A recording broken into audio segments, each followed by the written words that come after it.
바울을 통하여 루디아의 심령 속에 하나님의 음성이 들려져 그 뜻 앞에 순복했던 것처럼 우리의 심령 속에서도 성령으로 통치하여 주셔서 말씀 앞에 변화되어지고 속 사람이 새로워지고 거듭나는 역사가 일어나게 하여 주옵소서. 예수님의 이름으로 기도드리옵나이다. 아멘. 할렐루야. 아멘. 오늘은 부흥을 주도하는 성령이라는 제목으로 함께 말씀을 나누겠습니다. 지난 2월과 3월에는 저희 교회에서 예수님의 성품을 닮아가는 교회 시리즈라고 해서 팔복의 말씀을 8주간 함께 다루었습니다. 그리고 고난주간 또 부활주의를 지나면서 이제 남은 4월과 5월은 또 함께 영적인 부흥을 경험하는 교회 시리즈라는 주제로 나가려고 합니다. 여러분 7번의 이 부흥 시리즈 말씀을 이제 같이 좀 나누려고 하는데 4월 남은 한 달 동안은 이 영적인 부흥의 원리에 대해서 같이 나누어 보고 5월 달은 영적인 부흥의 실제 편에 있어서 말씀을 같이 살펴보면서 우리 교회가 부흥의 파도를 타고 영적으로 비상하는 은혜를 우리 하나님께서 허락해 주시기를 소망합니다. 이 땅에 존재하는 모든 교회는 또 모든 성도는 부흥을 원하고 갈망합니다. 오늘 이 자리에 오신 우리 교회 성도님들도 다르지 않다고 생각합니다.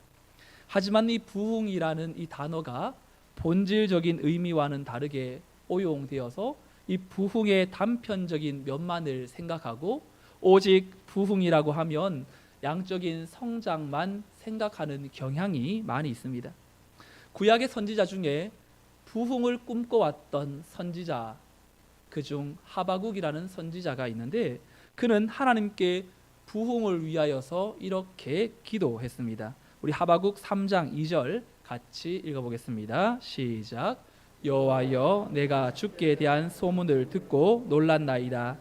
여호와여, 주는 주의 일을 이 수년 내에 부흥하게 하옵소서. 이 수년 내에 나타내시옵소서. 진노 중에라도 국류를 잃지 마옵소서. 아멘. 여러분, 부흥의 어원적인 뜻은 다시 살리다, 고치고 또 회복시키다 라는 뜻이 있습니다. 그러니 고치고 회복시켜야 할 대상은 주님을 모르는 사람들이 아니라 하나님의 자녀들이겠죠. 그래서 택한 백성들이 지금 주님을 처음 만난 그 열정으로, 그리고 하나님을 경험한 적이 없는 자들에게는 영적인 체험을 통해서 영성이 회복되는 것을 부흥이라고 말합니다. 그러니 부흥은 내 심령의 성령의 통치를 받아서 다시금 살아나는 것을 말합니다. 하바국 선지자가 수년 내에 부흥하게 하옵소서, 진노 중에 국류를 잃지 마옵소서라는 이 기도는 지금 하나님의 신실한 국률하심으로 비록 죄 가운데 빠져 있는 이 백성들을 결코 외면치 마시고 영적인 회복을 허락해 달라는 기도였습니다. 여러분, 부흥의 시작은 이렇게 민족을 또한 교회를 사랑하고 기도하는 한 사람으로부터 시작이 되는데, 그런 점에서 오늘 사도행전 2장에서 일어난 이 성령의 놀라운 부흥의 역사도 기도부터 시작이 되었습니다. 성령을 사모하면서 간절히 기도했던 사람들이 사도행전 1장 12절에서 14절에 나오는데 우리 3절의 말씀을 함께 읽겠습니다. 제자들이 감람원이라 하는 산으로부터 예루살렘에 돌아오니 이 산은 예루살렘에서 가까워 안식일에 가기 알맞은 길이라. 들어가 그들이 유하는 다락방으로 올라가니 베드로, 요한, 야고보, 안드레와 빌립, 도마와 바돌로메, 마테와 및 알페오의 아들 야고보, 셀로신 시몬, 야고보의 아들 유다가 다 거기 있어 여자들과 예수의 어머니 마리아와 예수의 아우들과 더불어 마음을 같이하여 오롯이 기도에 힘쓰더라. 아멘. 예수님이 부활하신 후에 40일 동안 예루살렘에 머물면서 제자들과 함께 계시다가 감람산에서 승천하시면서 예루살렘을 떠나지 말고 내가 보낼 성령을 기다리면서 기도하라고 말씀하셨습니다. 그래서 감람원의 500여 명 형제 중에 이제 이 제자들이 예수의 승천을 바라보면서 주님께서 오직 성령이 임하게 되면 너희가 권능을 받고 또한 예루살렘과 온 유대와 사마리아와 땅끝까지 이르러 내 증인이 될 것이라고 말씀하셨습니다. 이때부터 120명의 사람들이 한 곳에 다락방에 모여 성령을 기다리며 기도합니다. 마음을 같이하여 오로지 기도하기에 힘쓰더라. 여러분, 지금 기도하고 있는 사람들이 누구였습니까? 지금 예수님을 따라다니면서 예수님의 죽음과 부활에는 관심이 없었던, 누가 크냐, 자기의 위치를 인정받으려고 했던 제자들, 주님이 체포되실 때에도 뿔뿔이 흩어졌던 사람들. 그런데 주님의 부활을 경험한 이후에 이들은 완전히 달라졌습니다. 주님의 유언과도 같은 성령을 경험하기 위해서 마음이 하나 되어 기도하는 일에 힘썼던 사람들이 되었습니다. 사랑하는 성도 여러분, 이 부흥의 출발은 나의 바람이나 나의 만족을 이루는 것이 아니라 하나님의 소원을 이루는 것이 부흥의 첫 출발점입니다. 한 마음으로 성령을 기다리며 기도했던 이들의 모습이 아마 부흥을 시작했던 이미 부흥이 시작된 것과 다름이 없는 것이죠. 여러분, 우리 교회가 심령을 새롭게 하고 날마다 마음을 같이하며 한 마음으로 기도하는 기도의 부흥이 일어나기를 주님의 이름으로 축원합니다. 오늘 본문 1절에 보면 성경 기자가 성령의 부흥이 나타난 때를 정확하게 기록합니다. 오순절 날이 이미 이름에 그들이 다 같이 한 곳에 모였더니, 여러분, 오순절은 6월절, 주님이 돌아가시고 난 후 50일이 지난 날을 오순절이라고 말합니다. 한자로 5오와 열흘 순이라고 해서 5번의 열흘이 지났다라는 의미로서 구약에는 이 오순절의 의미가 애굽에서 나온 백성들이 50일째 되는 날 시내산에서 십계명을 모세를 통하여 받게 됩니다. 이날 그날을 기념하여 유대인들은 지금도 오순절을 율법 수여절로 지킵니다. 오순절은 6월절 후에 50일이 지났다고 해서 7주가 7번 지났다고 해서 77절이라고도 했고, 가나안 땅에 정착 후에는 이제 자신들이 심은 이 보리를 하나님께 추수하면서 감사한다는 의미로 맥추절이라는 말로도 사용됩니다. 오늘날 우리 한국교회에서는 한 해의 반년을 지켜주신 하나님께 감사함으로 추수감사절을 7월 첫째 주에 지키고 있습니다. 신약에 와서 오순절은 주님이 죽으시고 50일째 되는 이 오순절에 그들이 같이 모여 기도합니다.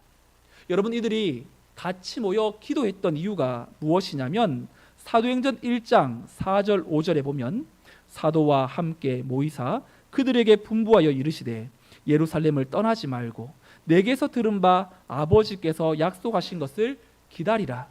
요한은 물로 세례를 베풀었으나 너희는 몇 날이 못되어 성령으로 세례를 받으리라 하셨느니라. 지금 이곳에 모인 사람들은 주님이 말씀하신 것을 기억하여 기도하고 있습니다. 하나님께서 약속해 주신 것이 오게 될 것인데, 여러분, 하나님께서 약속하신 것이 무엇입니까? 무엇을 기다리라고요? 성령을 기다리라고 말씀합니다. 여러분, 이 사람들이 지금 성령이 누구인지, 성령이 무엇을 하는지 알지도 못하고 지금 예수님께서 기다리라고 하니 기다리면서 기도합니다. 그런데 주님은 요한은 물로 세례를 주었지만 너희는 몇 날이 못되어 성령으로 세례를 받을 것이라고 말합니다. 여러분, 요한은 물로 세례를 주었습니다. 물 세례라는 것은 나의 죄를 씻고 예수님으로 말미암아 구원받는 것을 의미합니다. 내가 얼마나 죄인이었는지 나는 구원받을 자격이 없지만 나를 위해 죽으신 예수님 때문에 구원받고 내 남은 여생을 주님을 위하여서 주님을 떠나지 않겠다라는 신앙의 고백이 물세례에 있습니다. 그런데 여러분, 이 물세례를 통하여서 하나님의 자녀가 된 다음 한 번 더 거쳐야 될 그 관문이 반드시 성령을 체험하는 관문입니다. 요한의 물 세례로는 교회라고 할 수가 없습니다. 교회를 교회되게 하는 진짜 비결은 바로 성령의 체험입니다. 많은 성도님들이 성령의 체험에는 관심이 없고 또 성령의 역할에 대해서도 잘 알지 못하고 사모하지도 않습니다. 눈에 보이는 예배 형식은 화려해지고 세련되어져 가는데 정작 성령을 통하여 깨달음도 없고 회개의 역사도 일어나지 않고 그저 맹숭맹숭한 예배만 남아있다면 그 예배는 예배라고 할 수 없습니다. 여러분, 우리 교회가 참 정감이 넘치는 이 공간들이 많이 있죠. 리모델링을 통해서 더더욱 그러한데 여러분, 이 좋은 교회에 만약 불이 안 들어온다면 여러분, 우리 교회에 들어오고 싶겠습니까? 아무리 잘 지어놓은 건물일지라도 불이 들어오지 않으면 그 건물은 건물의 역할을 할 수 없는 것처럼 신앙생활하면서 성령의 불을 켤 생각을 하지 않고 그저 많이 모이자, 우리의 이름을 높이 드러내자, 높이 올라가 보자, 양적인 성장만 추구한다면 잘못된 출발입니다. 건물보다 더 중요한 것은 바로 영적인 불을 켜주는 성령의 그 능력과 은혜가 충만한 교회가 하나님이 원하시는 교회인 줄로 믿습니다. 오늘 이 다락방에 초대교회 성도들이 모였습니다. 초대교회가 시작되어지는 출발점입니다. 여러분, 초대교회에 개척교회 치고 120명이 모였으면 많이 모인 겁니까? 적게 모인 겁니까? 많이 모인 거죠. 100명이라는 숫자는 자체 건물을 가질 수 있는 재정적인 능력이 가능한 숫자입니다. 이렇게 많은 사람들이 다락방에 모여서 제일 먼저 한 것은 우리 교회 이름을 무엇으로 지을까? 우리 교회 헌금 많이 해서 더 좋은 건물 사서 더 좋은 곳에서 예배 드리자가 아니었습니다. 그들에게 한 가지 목적이 있었다면 바로 우리가 모인 이 교회의 출발을 우리의 힘으로, 우리의 생각으로 나아가지 말자. 예수님이 기다리라고 하신 그 성령의 능력으로 시작하자. 그래서 그들은 성령 체험하기를 원하는 마음밖에 없었습니다. 여러분, 지금 우리 교회가 무엇을 앞세우고 나가야 할지를 진지하게 돌아보는 대목입니다. 우리가 성령을 의식하지 않고 우리의 예배 가운데 우리의 찬양, 우리의 즐거움, 우리의 모임, 우리만 있고 성령을 의식하지 않는 예배라고 한다면 우리는 다시금 내 중심에서 성령의 중심으로 다시금 우리의 신앙을 전환시켜야 합니다. 미국 캘리포니아 대학교 심리학자인 레리 셔비츠라는 이 박사가 사람들이 이 심장 질환을 가지고 있는 200명과 정상인 400명을 모아놓고 총 600명의 사람들의 대화를 녹음해 보았다고 합니다. 그런데 이 사람이 재미있는 결과를 발견했는데 심장 질환을 가진 대부분의 사람들이 자주 사용하는 말이 있다고 합니다. 여러분, 심장 질환 가지고 있는 분들은 무슨 말을 많이 사용할까요? 나라는 단어, 내가, 나만, 자기중심적이고 그리고 내 생각을 누군가에게 강요하고 그리고 내가 맞아, 내 거야, 나만을 위해 이런 말을 하는 사람, 심장질환에 걸려있는 사람들의 많은 경우 내뱉는 말이었다고 이 발표를 했습니다. 여러분, 이것이 뭐 다 맞는 말은 아니겠지만 의미 있는 말이라고 생각합니다. 우리의 공동체에 속한 한 사람 한 사람이 지금 예배 가운데에서도 내 기도, 내 은혜, 내 응답, 내 가정, 내 자녀, 내 미래 오로지 나만 생각하는 나머지에 심장병이 걸린 교회가 많아지고 심장병이 걸린 성도가 많아져 있지는 않습니까? 우리의 공동체를 다시 한번 점검하면서 우리 공동체는 작은 한 사람 한 사람이 성령의 이끌림을 받는 교회, 성령의 잇닿은 교회, 성령보다 화려한 것을 추구하지 않는 진정한 성령의 놀라운 능력을 공급받는 그런 성령의 공동체가 되어야 할 줄로 믿습니다. 그럼 여러분들에게 도전 겸 한번 질문해 보겠습니다. 여러분들은 성령을 받으셨습니까? 예수님을 영접할 때 이미 내 안에 성령이 내주하게 되어 있는데 성령 세례를 받아야 된다고 유난히 강조하는 은사주의 교단들이 있습니다. 극적인 체험을 동반해야지만 구원받은 것이라고 말하는 이들도 있습니다. 여러분, 성령은 언제 우리에게 임하십니까? 예수님을 믿을 때에 성령이 오셔서 우리 성도들에게 제일 먼저 하는 역할과 기능이 우리 구주 예수 그리스도로 말미암아 눈을 뜨게 하고 고백하게 합니다. 그것이 고린도전서 12장 3절에 나와 있는데 성령의 역할을 이렇게 사도 바울이 소개합니다. 함께 읽어보겠습니다. 시작. 그러므로 내가 너희에게 누구든지 예수를 저주할 자라 하지 아니하고 또 성령으로 아니하고는 누구든지 예수를 주시라 할 수 없느니라. 아멘.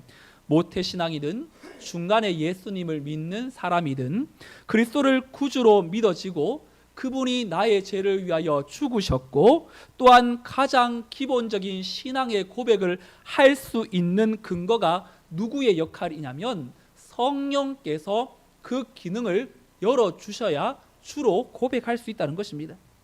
그러면 제가 지금부터 세 가지 질문을 다시 드려볼 테니까 여러분 생각하시고 동의되어지면 아멘으로 한번 화답해 보시기 바랍니다. 여러분들은 예수님을 영접하셨습니까? 여러분들은 예수님을 구주로 믿고 있습니까? 여러분은 성령을 받으셨습니까?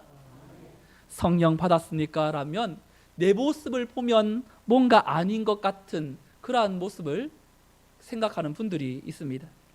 성령은 내 안에 내주하시는 사건은 내 모습과 상관이 없습니다. 어떤 분들은 뜨겁게 신앙생활 하시고 어떤 분들은 조금 남들보다는 조용하게 신앙생활하는 분들이 있습니다. 하지만 그러한 모습과 상관없이 예수님을 나의 삶에 영접하고 구주로 받아들인다면 그 인생의 고백을 하게 하신 이가 성령이기 때문에 그것이 바로 성령 세례입니다. 성령 세례는 예수님을 믿은 다음에 또 한 번의 극적인 체험, 본문에 나오는 방언을 반드시 해야 한다는 것이 아니라 그 자체가 성령을 받은 것입니다. 예루살렘 초대교회 성도들이 성령을 사모하면서 기도한 결과 성령 체험을 제대로 경험했습니다. 성령이 임하는 모습을 2절에 이렇게 기록합니다. 호련히 하늘로부터 급하고 강한 바람 같은 소리가 있어 그들이 앉은 온 집에 가득하며, 영어로 보면 급하고 강한 바람이라는 것은 난폭한 바람이라고 되어 있습니다.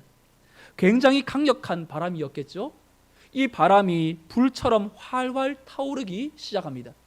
그리고 그 불이 한 갈래 두 갈래로 갈라지더니 사람들 머리 위에 임하기 시작했습니다. 여러분, 성령 강림을 불의 혀로 묘사하는 것이 의미가 있습니다. 불의 기능은 두 가지입니다. 소멸하는 기능, 밝히는 기능.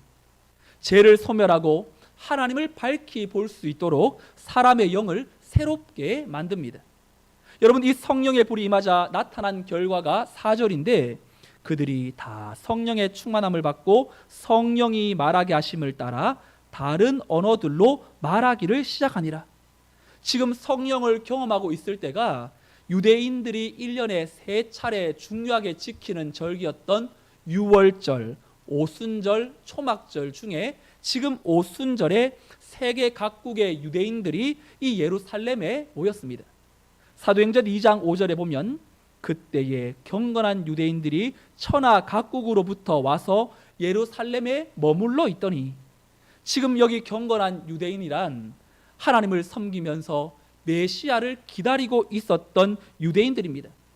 당시 유대인들은 자신의 나라도 없고 살 곳도 없어서 여러 나라에 흩어져 있었습니다.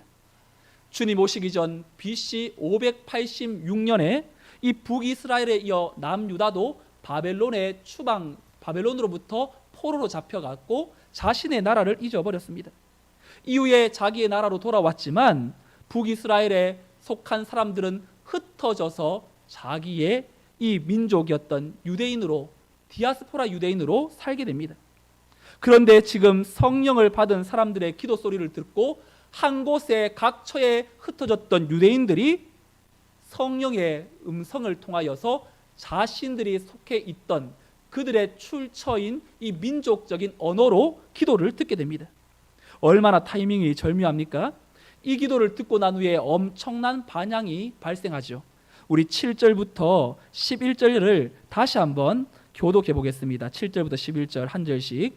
다 놀라 신기하게 여겨 이르되 보라, 이 말하는 사람들이 다 갈릴리 사람이 아니냐. 우리 각 사람이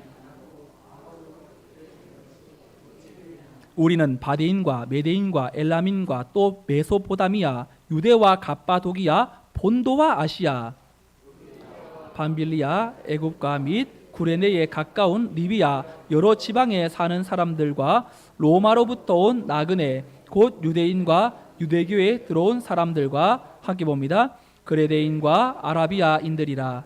우리가 다 우리의 각 언어로 하나님의 큰 일을 말함을 듣는도다 하고. 여러분, 우리나라도 작은 나라이지만 각 도에 따라서 쓰는 사투리를 보면 어떤 지방을 가지고 있는 어떤 지역의 출신인지를 알 수 있죠. 지금 이들이 말하는 사람들은 갈릴리 사람들이라고 밝히고 있습니다. 여러분, 갈릴리라는 곳은 교육의 혜택을 제대로 받지 못했던 사람들입니다. 뿐만 아니라 갈릴리 지역의 사람들은 이 히브리어나 아람어의 특징 중에 하나인 후음, 목으로 내는 된소리 발음을 잘 내지 못합니다. 그래서 말을 할 때에 우물거리는 습관이 있어서 이 많은 이들에게 놀림을 받았습니다. 베드로가 예수님을 모른다고 부인할 때에 그때 사람들이 베드로를 갈릴리 사람이라고 확신했던 이유 중에 하나도 그가 가지고 있는 특별한 이 억양 때문에 그렇습니다. 따라서 군중들은 그런 갈릴리 사람들이 한 번도 가본 적이 없었던 여러 나라들의 언어를 거침없이 구사하면서 기도하는 모습에 굉장히 놀랐을 것입니다. 여러분, 9절에서 11절까지 읽었던 이 민족은 다 헤아려 보면 15개 이상이 나옵니다. 이 15개국을 크게 5곳으로 구분할 수 있는데, 한번 지도를 보시면 예루살렘을 중심으로 오른쪽에 위치했던 바데, 메데, 엘람, 메소포타미아는 지금의 이란과 이라크, 인도까지 포함하는 지역이고, 그리고 예루살렘을 중심으로 위쪽에 위치한 이 갑바도기아나 본도나 아시아, 부르기아, 밤빌리아는 소아시아 지역으로 지금의 터키를 말합니다. 그리고 예루살렘의 왼쪽 아래쪽에 위치한 구레네와 리비아는 이 북아프리카에 위치해 있고, 예루살렘 왼쪽 위에 위치한 로마와 그레데는 유럽을, 그리고 아라비아는 아라비아 반도 지역을 말합니다. 여러분, 이것이 그 당시 세계 사람들을 다 포함하고 있었던 지명으로 우리에게 알려주고 있습니다. 누가는 본문을 기록하면서 가장 가까운 민족인 유다 지역으로부터 가장 먼 지역이었던 로마까지 언급하고 있는데, 이는 성령의 강림으로 말미암아 너희가 권능을 받고 예루살렘과 유다와 사마리아와 땅끝까지로 내 증인이 될 것이라는 그 하나님의 말씀의 예언이 실질적으로 허락되어진 성취된 사건이라고 할 수 있습니다. 각국에 모인 이들이 자신들이 사용하는 언어로 기도하는 이들을 보고는 하나님의 큰 일을 말함을 듣는도다라고 감탄했습니다. 이들이 지금 말하고 있는 기도의 내용은 어떤 것인지 다 알 수 없지만 하나님의 큰 일, 즉 구원의 사역, 예수 그리스도의 복음을 통한 구원 사역에 대해서 이들이 들으면서 하나님의 큰 일이 결국 유대인들에게만 한정되어 있는 것이 아니라 많은 변방의 온 세계 각국에도 하나님의 복음이 들어가게 되어지는 이 출발점임을 성령께서는 깨닫게 하신 것입니다. 여러분, 성령을 사모하며 기도했더니 그 결과가 언어의 장벽을 뛰어넘어 모든 세계가 이 복음이 선포되어지는 은혜가 임한 것입니다. 창세기에서 사람들이 바벨론 탑을 쌓습니다. 바벨탑을 쌓은 목적은 우리가 함께 모여 우리의 이름을 내고 하나님 앞에까지 하늘 높이 올라가 보자 였습니다. 그러면서 성을 쌓다가 하나님께 심판받아서 바벨탑이 무너지면서 언어가 혼잡하게 되어졌죠. 갑자기 한 언어로 사용되어졌던 온 민족이 언어가 다르니 같이 살 수가 없게 되었습니다. 인류의 엄청난 재앙이 시작되었습니다. 그런데 이 사도행전에 와서 바벨탑의 저주가 풀립니다. 성경에서는 지금 방언으로 기도하는 이 사람들이 자신들은 무슨 언어로 기도했는지는 알지 못했을지 모르겠지만 그 기도를 듣고 있는 세계 각국의 사람들은 각자 자신의 언어로 받아들였습니다. 여러분, 결론적으로 오늘 본문에서 성령의 부흥을 경험했던 초대교회 120명의 사람들에게 특별 은총으로 나타났던 성령의 은혜는 바로 그들의 언어로 나타났습니다. 3절을 여러분 보면 이 불의 혀처럼 갈라지는 것들이 각자의 머리 위에 임하기 시작했는데, 여러분, 위로부터 임한 불의 혀는 도대체 어떤 혀를 말하는 것일까요?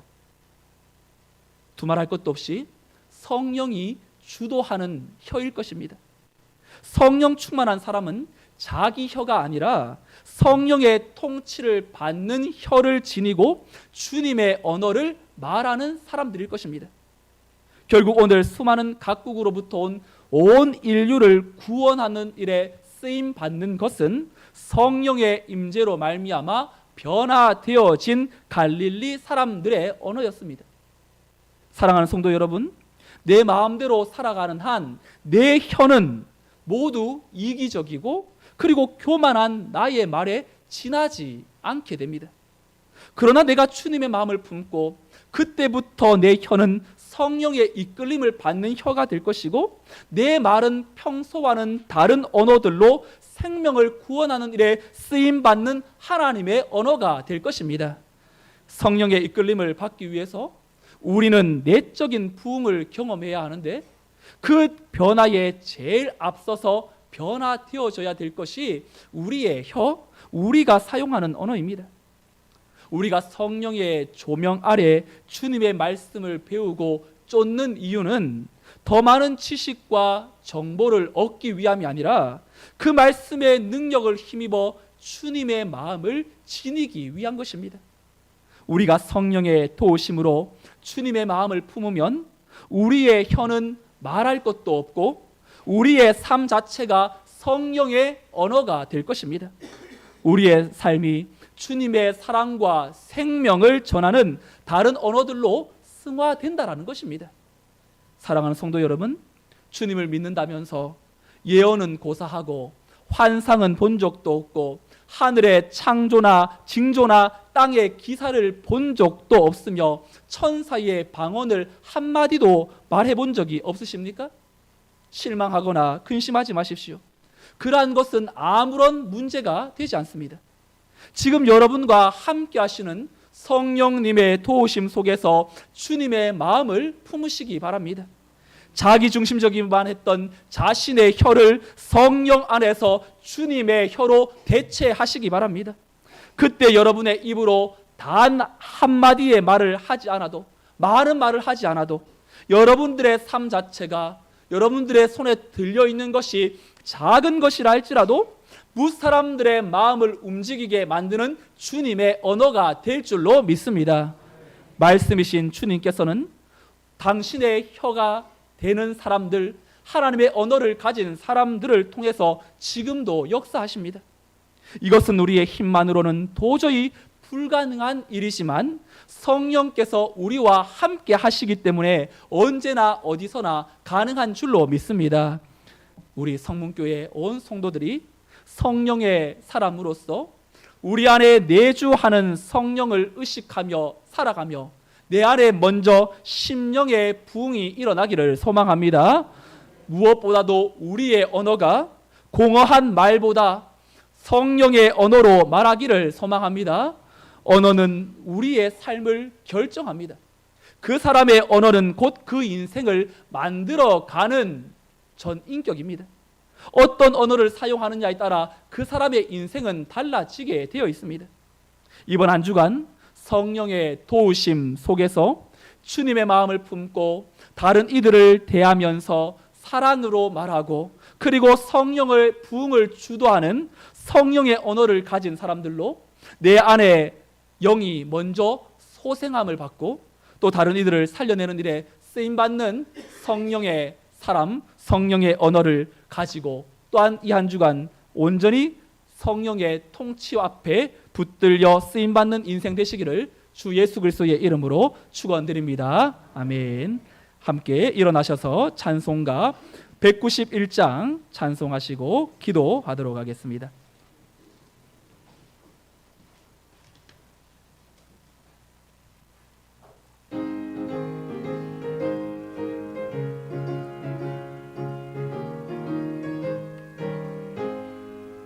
내가 매일 기쁘게 술래기 행하는 주의 팔이 나를 안보함이요 내가 주의 큰 복을 받는 참된 비결은 주의 영이 함께함이라 성령이 계시네 할렐루야 함께하시네 좁은 길을 걸으며 밤낮 기뻐하는 것 주의 영이 함께함이라 전에 죄에 빠져서 평안함이 없을 때 예수 십자가의 공로 힘입어 그 발 아래 엎드려 참된 평화 얻음은 주의 영이 함께함이라 성령이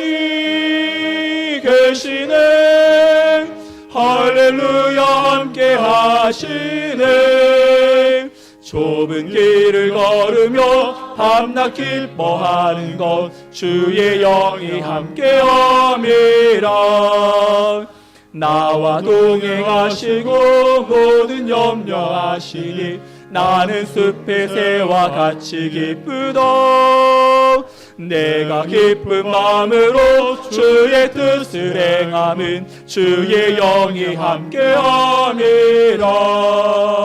성령이 계시네 할렐루야 함께하시네 좁은 길을 걸으며 밤낮 기뻐하는 것 주의 영이 함께함이라 세상 모든 욕망과 나의 모든 정욕은 십자가에 이미 못을 박았네 너는 밤이 지나고 무거운 짐 벗으니 주의 영이 함께함이라 성령이 계시네 할렐루야 함께하시네 좁은 길을 걸으며 밤낮 기뻐하는 것 주의 영이 함께함이라 아멘. 함께 시간 기도하겠습니다. 부흥을 주도하는 성령은 우리의 언어를 주목하십니다. 우리의 말이 곧 성도의 삶을 결정하기 때문입니다. 이 시간 함께 기도하실 때에 우리의 혀를 주님의 혀로 대체하여 주옵소서. 우리가 입을 열어 우리의 말을 한마디도 하지 않아도 우리의 삶 자체가 주님의 언어가 되어 우리의 일거수일투족과 우리 손에 들린 것들이 주님의 다른 언어들로 승화되게 하여 주시옵소서. 주님의 혀로 살아가는 우리로 인하여 인간 사회의 오해와 편견이 사라지고 찢어진 마음들이 회복되게 하여 주옵소서. 주님의 혀로 살아가는 한 당장 우리 앞에 있는 상대가 변화되지 않는다고 낙심하지 말게 하여 주시고 우리가 주목해야 할 바는 상대의 변화가 아니라 우리의 삶 자체가 주님의 언어가 되는 것임을 잊지 말게 하여 주옵소서. 그리하여 성령께서 우리와 함께 계심을 기억하며 주님의 마음을 품는 성령 충만한 그리스도인으로 살게 해달라고 이 시간 주님의 이름 간절히 부르시고 함께 기도하겠습니다. 주여 하나님 아버지 성령의 은혜로 우리를 새롭게 빚어주옵소서. 성도의 삶이 곧 우리에게 임재하시는 성령의 능력으로 살아가게 되는 줄로 믿습니다. 우리의 언어가 주님의 언어로 대체되어지기를 원합니다. 다른 일들을 살리는 언어가 되기를 원합니다. 다른 사람들의 마음과 생각 가운데에 찢어진 마음들이 우리의 언어로 말미암아 다시금 회복되어지기를 원합니다. 하나님 주님의 여로 살아가는 한 당장 우리 앞에 있는 상대가 변화되어지지 않는다고 낙심하지 말게 하여 주시고, 우리가 주목해야 할 바는 상대의 변화가 아니라 우리의 삶 자체가 주님의 언어가 되는 것임을 기억하게 하여 주옵소서. 성령께서 우리와 함께 하심을 기억하며 주님의 마음을 뿜는 성령 충만한 성도로 무장되어지게 하여 주옵소서. 오직 성령이 우리에게 임하시면 우리가 권능을 받고 세상 가운데에 담대하게 복음을 증거하는 그 언어로, 생명을 살리는 언어로 복음을 증거하는 하나님은 복음의 전달의 언어로 하나님은 남들의 영혼을 가운데에 우리의 마음이 주님 앞에 붙들려 믿음의 언어로 다시 한번 회복되어져서 주님과 능하신 그 손에 붙들림 받고 믿음으로 다시 한번 용기 백배 얻어 하나님과 원하시는 믿음의 삶을 이 한 주간도 승리하게 하여 주시옵소서. 하나님 아버지, 부흥의 그 은혜의 출발, 하나님의 그 말씀을 기억하며 내 삶의 그 언어가 주님의 언어로 바뀌어지는 실제적인 능력의 시간이 바로 성령의 임재하는 시간인 줄로 믿습니다. 성령의 임재함을 그저 하나의 가슴이 뜨거워지는 것으로, 그저 마음 가운데에 동요하는 것으로만, 신비한 현상만 체험하려고 하는 것이 아니라 실제적인 우리의 언어가 바뀌어지게 하여 주옵소서. 성령의 능력을 받은 그 120명의 문도들이 각자 성령의 충만함을 받아 하나님의 그 큰 일을 기도로 승화되어질 때에 그 기도의 소리가 난 곳 방언으로 그들이 듣고 복음의 역사 앞에 반응했던 것처럼, 오늘 우리의 삶이, 우리의 생명의 언어를 가진 자들이 우리의 말 한마디가 바로 하나님의 언어임을 기억하고 말 한마디를 할지라도 하나님께서 성령이 이끄시는 말로 말하고 행동하게 하여 주시옵소서. 오해와 편견과 찢어진 마음들이 가득한 이 현실 사회 속에 주님의 혀로 살아가는 성도들로 말미암아 회복되는 역사가 일어나게 하여 주옵소서. 상대방이 변화되지 않는다고 낙심하는 것이 아니라 우리가 주목해야 될 것은 우리의 삶 자체가 주님의 언어가 되는 것임을 믿습니다. 성령께서 우리와 함께하사 이 한 주간도 주님의 마음을 품고 주님의 그 언어를 가진 자들로 바뀌어진 자리에서 생명을 창출하고 참된 화해와 평화와 복음을 증언하는 아름다운 언어들로 주님 앞에 귀하게 쓰임 받다가 다음 주 해와 같은 모습으로 만나게 하여 주옵소서. 이제는 우리 주 예수 그리스도의 은혜와 하나님의 크신 사랑과 성령님의 인도, 보교통, 충만, 역사하심이 성령의 통치로 말미암아 심령의 부흥을 경험하고 그것이 하나의 감정으로 그치는 것이 아니라 우리의 삶의 실제적인 언어의 변화로 이어져 하나님의 나라를 함께 선언하고 선포하며 다른 이들을 살리며 생명의 복음의 생수의 강을 흘려보내는 일에 쓰임받는 우리의 삶이 되어지기를 원하는 모든 주의 권속들의 삶과 저들의 가정과 직장과 또한 사업가 또한 사랑하는 자녀 위에 우리 교회와 이민족 열방 위에 이제로부터 영원토록 함께 있을지어다. 아멘.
돈 나중에 그게 더 어려워서